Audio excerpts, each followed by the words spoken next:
are going to explain the three phases of locomotive pattern.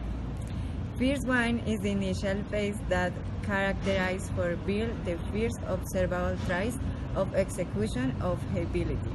Then we have the second phase. Now, like elementary, is the period of transition in the motor pattern.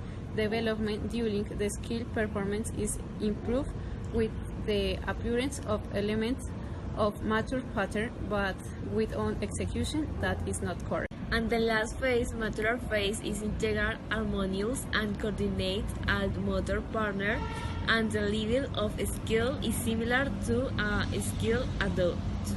Initial partner of a gait, right and unstable movements, and even action of the legs, short steps, contact with the entire sole of the foot, tip of the foot, outwards on the sports, a very with sports base, knee flexion on the sports on the rapid extension, excessive flexion of the hip, trunk incline forward, arms in abduction with slash bending on the elbows at 18 months. The child needs to visually control his gait by observing the placement of his feet, stride, spine.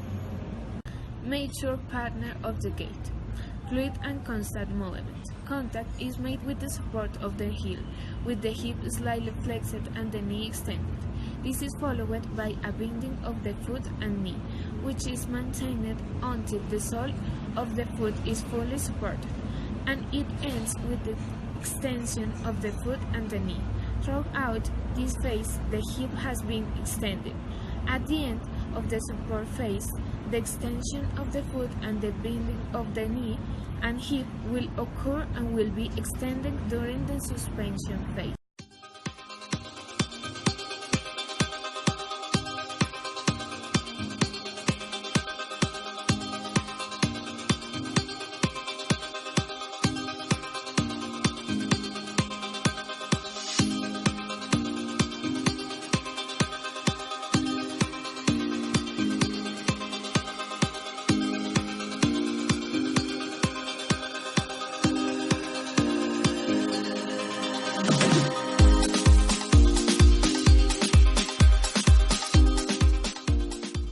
Initial stage. Uneven action of the legs, wide movements relative to the body axis. The knee of the leg that recovers goes out and forward in the arm. The foot in recovery goes in abduction. Arms with little elbow flexion and little. Elementary stage is recognized by an increase in the length of the steps as the race becomes faster. The returning leg swings in a larger arc with a slight outward rotation. The foot touches the ground more directly and supports the toes more.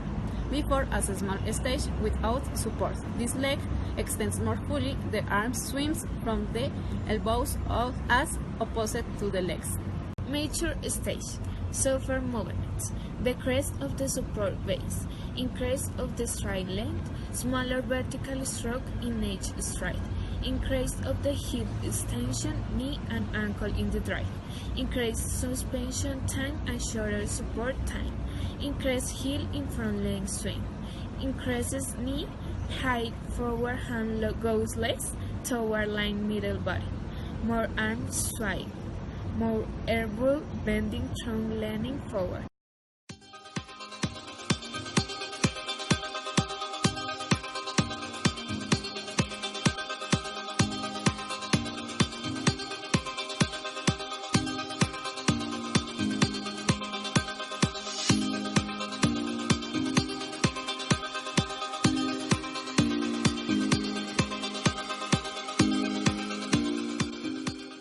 Initial state. At this stage, the arms contribute little to the jump impulse. The degree of flexion of the legs in the squatting position varies with the jump. Feet and legs do not work simultaneously during takeoff and landing. The extension of the lower limbs during takeoff is incomplete because the jump is projected forward little in the distance that is traversed horizontally. During the flight, the legs remain stiff while the arms move to the sides or back to maintain stability. When touching the ground, the legs are still stiff and therefore do not efficiently absorb the blow. Elemental stage. The arms are used more efficiently. They are the ones that start the forward movement of the body at the takeoff. The child also shows a more consistent squatty position.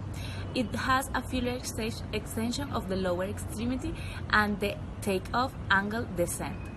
Feet touching the ground simultaneously when the child falls forward and also tends to avoid falling backwards with the arms.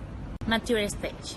The arms move up and back in the squatty position. The arms begin the act of jumping, swimming towards a high position above the head and add momentum to the jump.